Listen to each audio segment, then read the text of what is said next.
Hello and welcome to an episode of In Depth. I'm your host, Nick Talbot, and today I'm joined by TNA World Champion Nic Nemeth, the man who will face for the title this Friday, Moose, and X Division star, the Laredo Kid.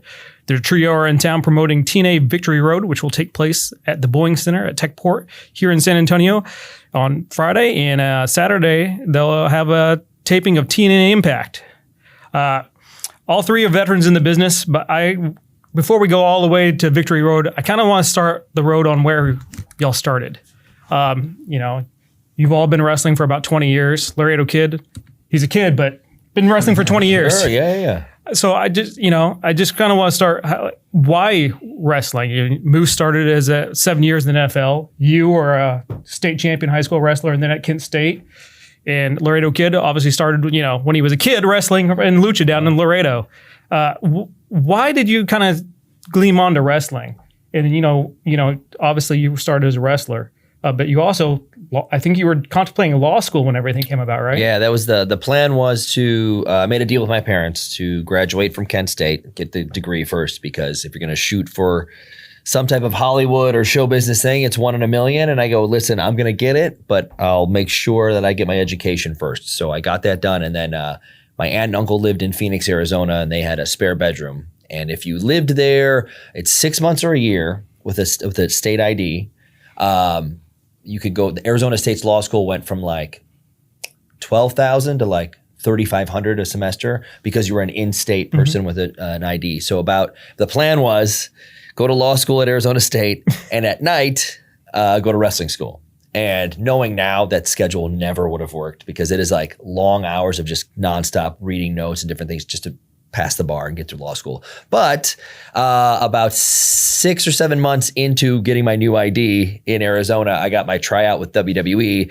And even though I didn't get it the first time, the second time I did, and I said, okay, now I'm in. And I go, well, I could always go back to school online, like Phoenix Online, maybe do something, get a couple classes in or something. We'll get to it later. But the most important part was like, when I get a chance to try out for WWE, and if I make it, I want to come back to Arizona and live in the palm trees and stuff. So I still study law, study politics before 2016 when everybody became an expert. It was my whole, like in college, we had a tie for the presidency, which is crazy. In 2000, it was a tie and nobody cared. Nobody cared. Nobody's in the streets marching. I was on a college campus and everyone's like, who won? I was like, it's a tie. They're like, what? Like, it was like such a crazy time that nobody cared. And now everybody cares every day. And it's really annoying because it's kind of my thing. But having to not be able to discuss that with people, it really bums me out because it's my hobby. The whole point of, I got a political science degree with a pre-law minor from Kent State. The whole point was to be a political analyst, be a lawyer, eventually go on, maybe be a judge at some point or run for office. And we'll get to that later because I'm, accidentally don't ever get hurt. And I've been crushing it for 20 years in wrestling. So we'll keep it that way. You never made that political guy your gimmick though. No, my God, no, never. Just behind the scenes off camera. Yes. And Moose, obviously you played for 7 years in the NFL. How did you kind of transition to becoming a wrestler and how did that kind of start? When were you a fan ahead of time? I became a fan of wrestling because I took advantage of the D-Scrambler that my mom bought from the mailman. So how much was it? I think like $30, $40. All the channels? Back in all the channels. That's the best. Yeah, all the channels, all the pay-per-views. I remember me flicking through the channel and I'm seeing a bunch of half-naked men in a wrestling ring. And it was the 92 Royal Rumble. And instantly I was glued to it. I was like, whatever this is, I have no idea, but this is cool. And I remember seeing guys like Ric Flair. I think that's the year he won it all, I believe. Guys like, believe it or not, the Repo Man for a little bit was my favorite because he was the one that stood out the most because he made me laugh. He was like sneaking around the ring. Repo Man. He had like the raccoon little hamburger glasses. But I was like, my eyes was like attached to him specifically because I was like, I don't know what is going on, but this guy's funny. And just became a huge fan, always wanted to watch it. Didn't know how to get into it, had no idea how to get into it until luckily I played with the St. Louis Rams and one of my teammates' uncle was John Laurinaitis. I played with John Laurinaitis. I think it was his uncle. I played with John Laurinaitis and what was the guy that worked for WWE? What was this? Was it John Laurinaitis? John Laurinaitis. Yeah. Well, Johnny Ace. Yeah. Yeah, Johnny Ace. Well, that was his uncle. So I told him, hey, he, I guess, called him and was like, hey, my teammate is a huge wrestling fan and he wants to get into this. Long story short, I had a tryout, got hurt in my tryout, and he told, Hang on a second. Can we cover that a little bit? What happened?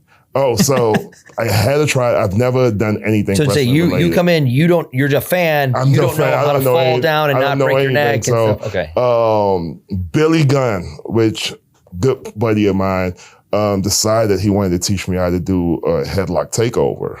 And I've never done anything, so I have no idea what a headlock takeover is. So I'm like, but I'm a football player. I'm like, yeah, I'm sure I could do a headlock. Headlock takeover took you down. So I took it and I hit head first in the mat, and I was like out. And because of that, they had a big scare because I had 7 years in the NFL. I've had a lot of concussions, and this happened to you. Like, that's kind of odd. You have concussion problems, which I get where they was coming from. So they told me, heal up your head and maybe find a wrestling school close to you and learn how to do the basics. And that's what I did. And long story short. Where'd you go to learn the basics? I'm being serious. WWA 4 ran by Curtis Hughes. Oh, yeah, that's why. Right. Yeah. And with that, I end up meeting I was during my time with the Falcons, for some reason, the coach thought it was smart to bring in Frank Trigg to teach us toughness because he was an MMA fighter. I was going to say, so, did you guys some Gracie guard? Yeah, it was so weird. On the ground, yeah. But during that stint, me and Frank became really good friends. So once I started training at WWA 4 with Curtis Hughes, I hit up Frank and I was like, hey, I remember you did something with pro wrestling back when you was in your fighting career. He was like, yeah, hit up Scott D'Amore. And he gave me Scott D'Amore's number. And that's when me and Scott connected. And then I moved to Windsor and stayed with Scott for a while he taught me what wrestling was really about. And yeah, and the rest is history. Yeah. How about you, Laredo Kid? Yeah, I started like fan. I started so young. Then always I wanna be a luchador. Then when I was young, and I started like 16 years old when I started in the business. And I have one promoter saw me and then see me that I have talent and then give me a tryout for AAA, a big company in Mexico. And then the first tryout I do, I get it. And then I go for AAA and I start so young in the business. That's why they call me like Laredo Kid in the beginning because I was so young when I start. And then AAA give me a lot of shots and then I do everything there. Were you 16 when you started for AAA? Yeah. That's crazy. That's crazy. Old. That's all. I mean, that's my awesome. God. That's the coolest thing in the world. But yeah, it's like being a kid with a bunch of grown. Like, that's wild. That's in Mexico, it's very cool. It's so different when you start. Everybody start young, like 10 years, and then start training. Yeah. Damn. Wow. And did you know you wanted to be the luchador? You wanted to be behind the mask even then? Yeah, behind them. I always, when I start, I was so fan for the Lucha Libre. I started watching wrestling, American wrestling, Japanese wrestling. And always I say that when I grow up, I want to be luchador, All right. Both of you have 20 years in the business now. I mean, he's still not at 40. He has 20 years in, but yeah. Why do you keep going after, this long time, and what keeps you driven to kind of continue your career and keep going? I mean, you've probably had one of your better years in the business, and you've, AAA championship, TNA championship, you won a New Japan Gold, very different path for you, but it's been one of your better years. It is a weird year of winning. Yes. I famously did not for about 19, but still, no, that's the only difference. The rest of it is there's a chip on my shoulder, much like all of us, that we want to be awesome and the best at something. And no matter what you're doing or what position you're in, if you're the champ, if you're nowhere near the title, if you're in a tag team, whatever, or if you're like, you know what, am I getting too old to do this? You go, no, man, I don't. Like almost all wrestlers never want to quit. You almost have to be forced to do it because for your health or something, when you get to 60, 70 years old, you're like, you have to stop at some point, but I don't ever want to. I asked to leave New York with a year to go on my deal because I go, I don't know how many years I have where I can legitimately be a main event world title contender for any company and it's in another year, it's going to be another year closer to retirement. Like, let's get out there now. Let me go fight a bunch of people that I never thought I would. I thought I was going to work in WWE and then go behind the scenes as a producer and be in the creative team and be right-hand man to the boss, whatever. But when I said, listen, I don't want to still do that. I got to get out of here. Please let me go tour the world and fight everybody that I've watched for the last 20 years. And they finally gave me that opportunity to do so. So I don't ever want to stop. The reason I think that I can't is because there's a chip on my shoulder from being 5 years old, from being a short kid to I want to outdo you. I want to dive and make this play in baseball, in football, everything. I want everyone looking at me. And I feel like that's what makes a great star, because we need to feed off people looking at us. Also, it's, I wasn't held enough, obviously, but you see this man across here, and you sure you want to fight him on Friday? He's an awfully large dude. He's an awfully large dude. If I was, even in wrestling, at our age, I'd be like, big, jacked, athletic dude, even in pro wrestling. So yes, I'm aware, and he's beaten me. He has pinned me, and I have never beaten him. So yes, here's why. I am a little afraid. I know he's going to punch me in the face. I know it's going to hurt like hell. But I also know that I have to beat him to keep going with what I'm doing as the champ. I wanted to be the champ. I wanted to lead the way for TNA, and to have it end in 3 months or 2 months would break me inside. So I'm not going to allow that to happen. All right. And Moose, what kind of keeps you going? You're aiming for your 4th title here, if you can take it off of him. Just being great, man. That's my big motivator. I want to be great. I want to be think about and mentioned with some of the greatest, when whoever fans or my peers may think they are. When you mention the greatest wrestler in this generation, or the Repo Man. Oh yes. Yeah, Repo. I don't think anybody. I kind of see you as our Repo Man. That's a good thing. It's entertaining. That means I'm entertaining. You're on our minds. I want my peers and fans to. I want my name to come up, especially when they say those letters TNA. So that's what keeps me motivated, and that's what keeps me wanting to do this. And I know my window is not as long as his, because like he wants to keep going. And when I set a goal in my head, I usually really focus on hitting that goal. And I said this earlier, and people was like, "Oh, you broke the internet." I was like, "No, I mean, it's been a thing." Once I'm done with my contract at TNA, I would love to hang my boots off and take a long time off, because I've been an athlete my whole life. My body feels like shit. Like literally feels like crap playing 7 years in the NFL. Better not lose you on Friday. That's on me then. So you're not going to lose. Which part hurts the worst? I'm not going to tell you that. Damn it. But so I have to 2029 to give it my all. And once that time comes, I'm going to hang it up for a year or two and just go enjoy life and rest my body up and see what I wanted to do next with my life. So I'm real different from here. I have a date in mind, a number, and when I hit that number, I'm done. So you still got 5 years left on. I still have 5 years.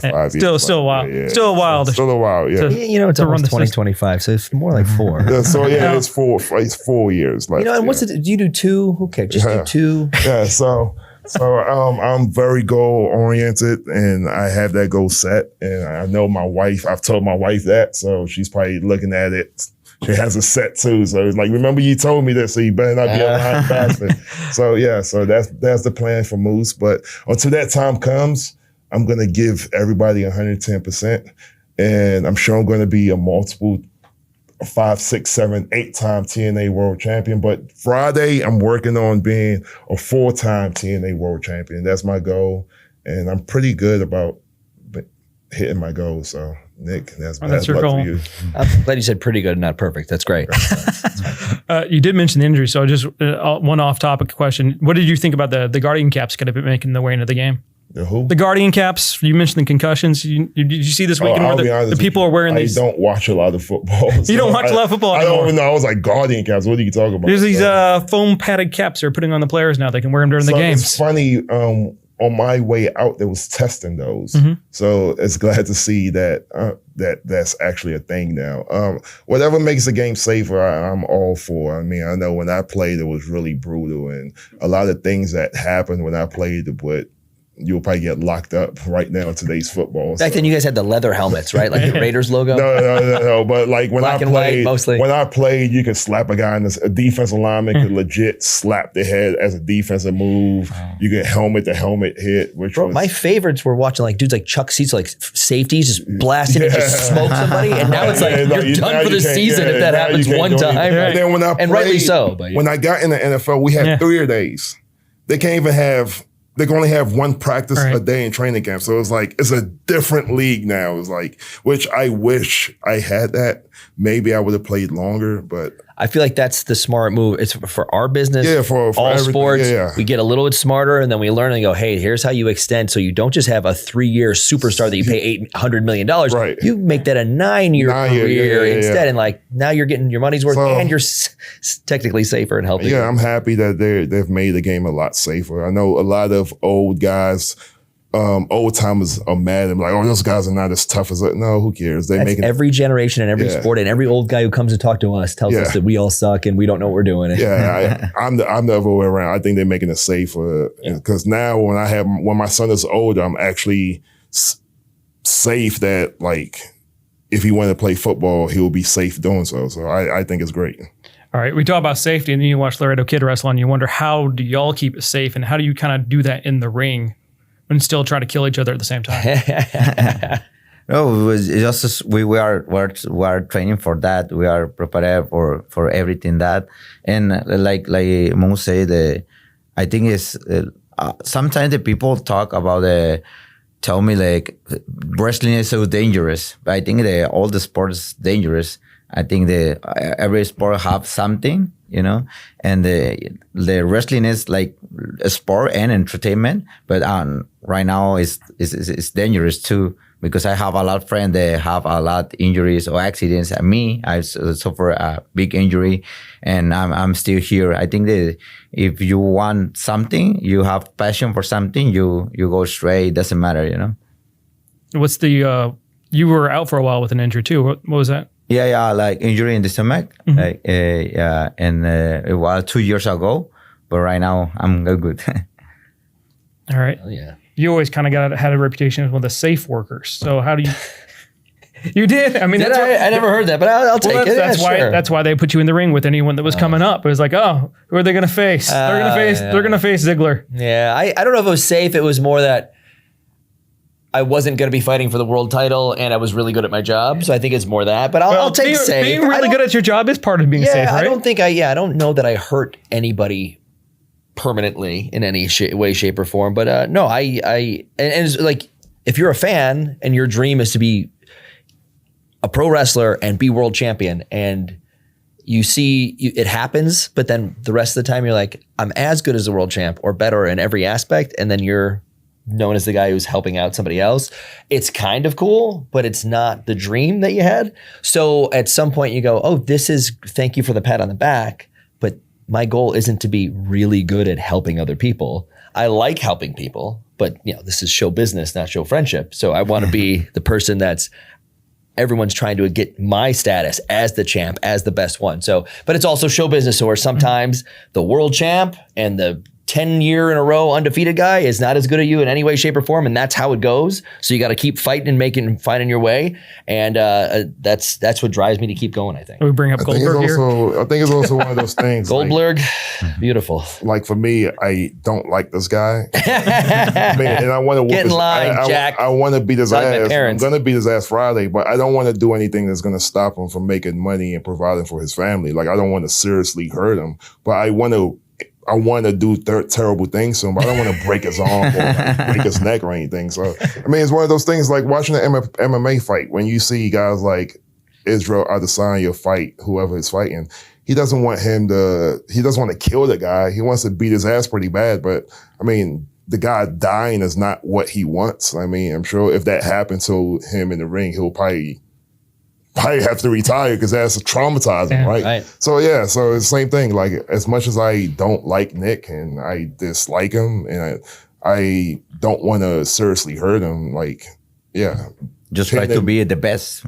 Beat his ass and pin him 1, 2, 3, and if he has to put some ice on his head, and I'm fine with that. But Speaking, Do you like Laredo Kid? I know you don't like me. Yeah, I like Laredo Kid. I mean, I like him too. So I haven't had us to all beat. dislike him yet. So Speaking of the little rivalry here, I don't know if y'all saw the PWI came out today. Someone yeah. took one of the interviews we do told us. Yeah, 15, 22. They give you another month. You probably might crack the top 10 with all those championships from this year. But I'm all right. yeah, And like How this about isn't the typical I'll trade nobody my cares. number for the money he's made the last year and since his release. How about that? If you had any idea the pay cut I took to come work here. No, it's cool to be like, oh, I don't care about the numbers, but what number was it? Like I genuinely, I barely watch wrestling. So I'm not going to watch people who talk about wrestling. Get the hell out of here. But it is fun when that comes out. I remember people used to be like, oh, I'm 137 or something. I'm like, oh, cool, man. That's great. I just like the numbers on my check better. I think it's funny how invested wrestlers, especially younger wrestlers, take that number. And it's like, I mean, it's great.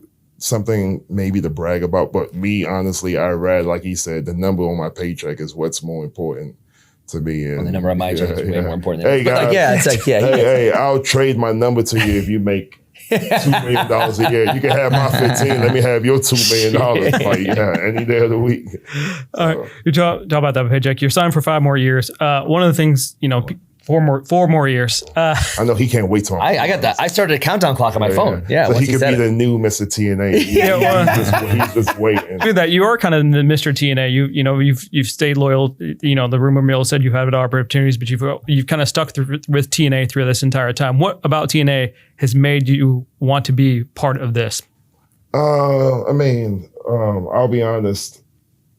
I was a huge. I'm a huge Scott guy. And I can't say if Scott wasn't here throughout my time here, I would still be here. But even now that he's gone, I've realized that TNA wasn't based on Scott. It was based on the family.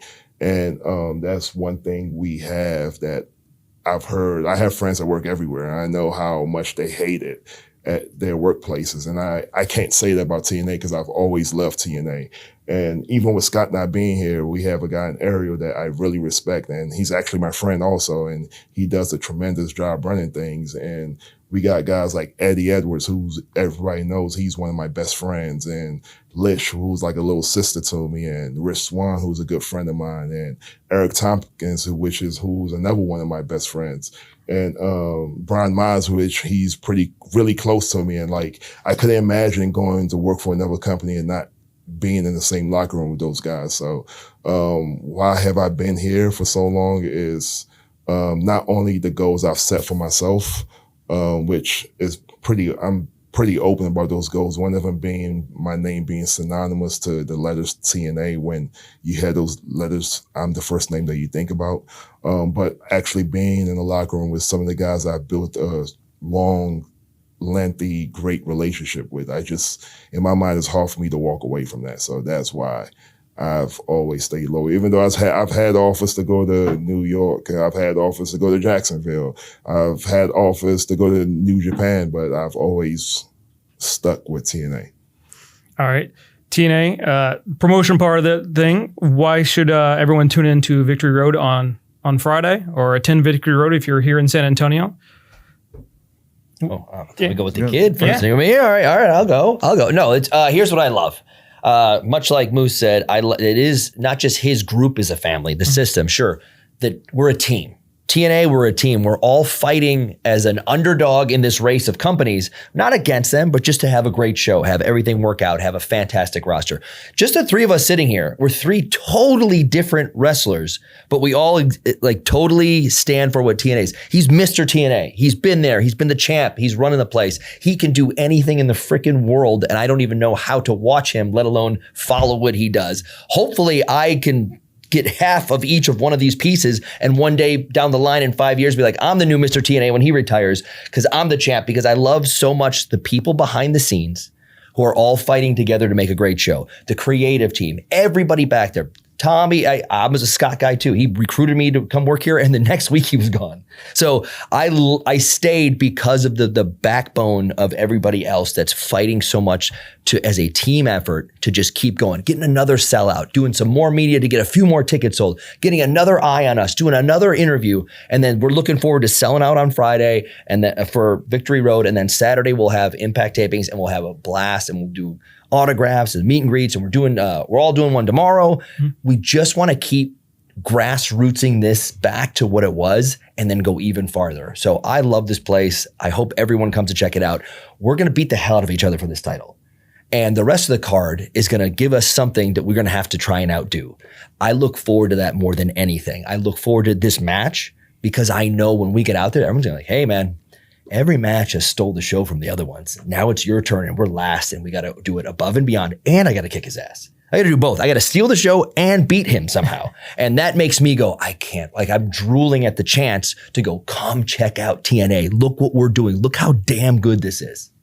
All right, and TNA has been hot since, say, at least from Hard to Kill, whatever you. That's so funny. Who started that day? I don't know who did, and they brought in the NXT partnership as well, and that's helped matters as well. How have you kind of seen the promotion kind of change in the last year to really kind of pick up the ball and just kind of start rolling? Whether it's Joe Hendry, whether it's you coming in, whether it's the system doing what they've done for years, how is that ball kind of keep going forward? I think I've said this before in multiple interviews that we did today. The job of Nick and guys like Matt Hardy and Jeff Hardy, guys who have a huge following that comes in and bring their followings from other company, their job is to bring the followers here, which they've done a great job of doing. Now, our job, the guys who've been here, like myself, Josh Alexander, Joe Hendry, once they bring those new followers here, now we have to keep them here because they haven't seen us. So I think we've done a good job that when Nick and the Hardys bring those millions of followers that they have from being elsewhere, when they bring them here, they see us like Laredo Kid being insane, myself, Joe Hendry, Josh Alexander, and Jordan Gray, some of the knockouts, and they're like, oh man, TNA is awesome. I didn't know TNA is awesome because all I watched was WWE, but now that I'm tuned into TNA, I'm going to keep watching it. And I think that's a relationship we have as you know what I'm saying, as a group, as a family, is they're bringing them in and we're trying to keep them in.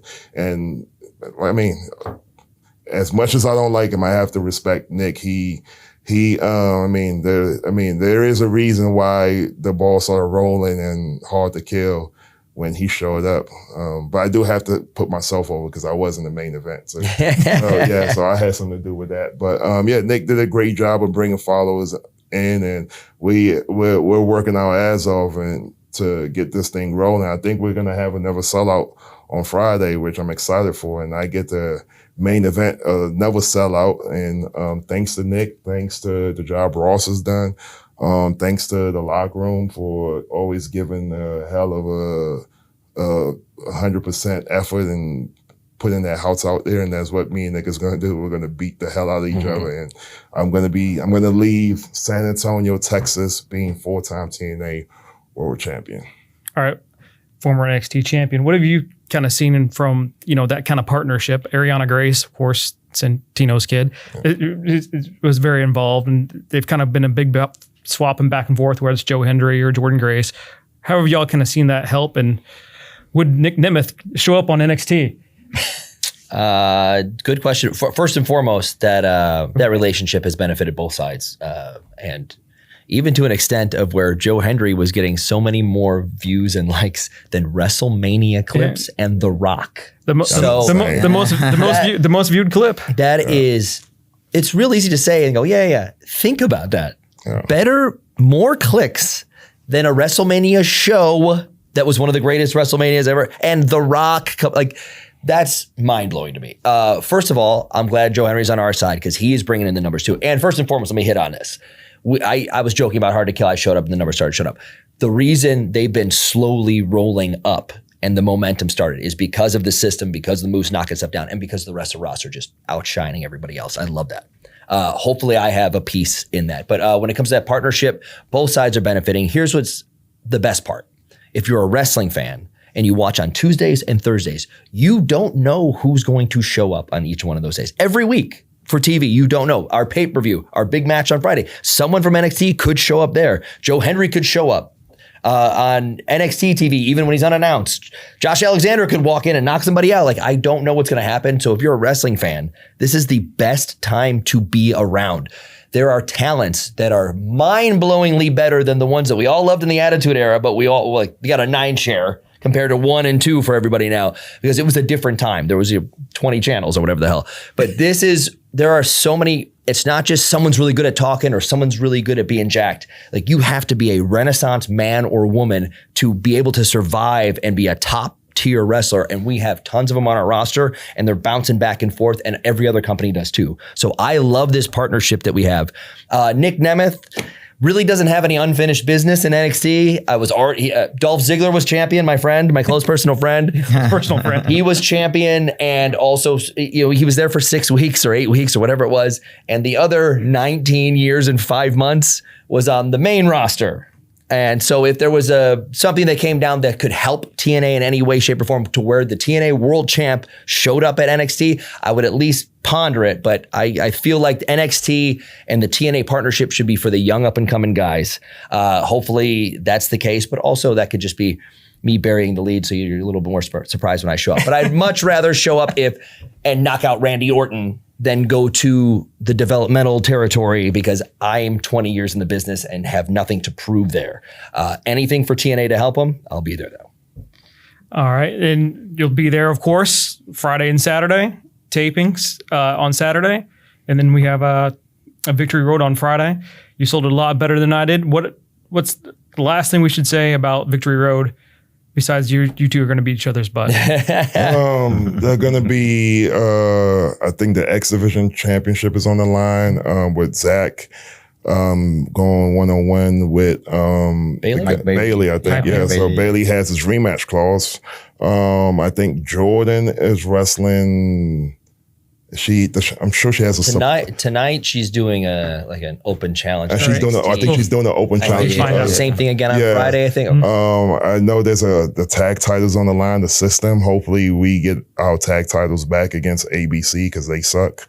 The Hardys they have a tag team match, if I'm not mistaken, versus First Class, I believe. I could see that. Yes.